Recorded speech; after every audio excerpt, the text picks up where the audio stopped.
आंसू बहाने से लड़ाइयां नहीं जीती जाती। दुख के साथ भी आपने अन्याय करा है, नाइंसाफी करी है। अगर आप रो रहे हो बैठ के, दुख है तो रोएं या समाधान करें। और समाधान जब करोगे तो रोना तो भूलोगे। तो कोई बिल्कुल ही कह सकता है इनको दुख नहीं है, एकदम दुख है तभी रो नहीं रहे।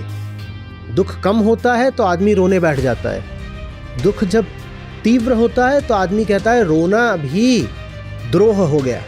स्थिति अभी ऐसी है कि रोना का भी मौका, फुर्सत, अवसर होना नहीं चाहिए। हालत खराब है, कोई बैठा आंसू बहा रहा है, मैं पूछूंगा तुम्हें टाइम कहाँ से मिला, तुझे रोने का वक्त कैसे मिला। काल धर्म कह रहा है कि बन जा अर्जुन और अपनी ओर से जो कर सकता है कर।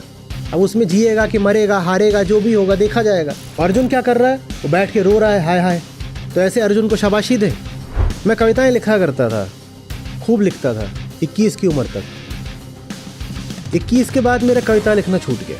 फिर मैं 4 साल में, 5 साल में एक लिखता था। मैंने कहा ये बात कहने की है नहीं, करके दिखाने की है। कब तक मैं अपना क्षोभ ही व्यक्त करता रहूं।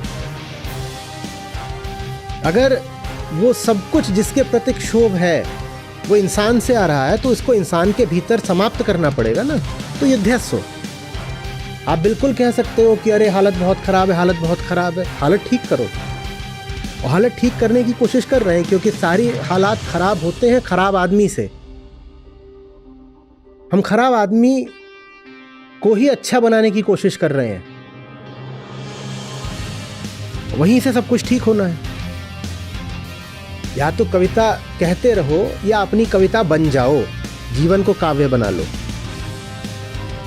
कविता से कोई समस्या नहीं है। ना करना कि कविता लिखना छोड़ दिया, अच्छी बात है, लिखो और लिखो। पर बता रहा हूँ कि कविता के आगे भी कुछ होता है। जितना अपने बूते में है उससे 10% ज़्यादा इंसान और क्या करे, वो कर रहे हैं, सब कुछ कर रहे हैं। और जितना करते जाओ उससे करने की सामर्थ्य और बढ़ती है। कर करके ही बूता बढ़ेगा। Action is the antidote to despair.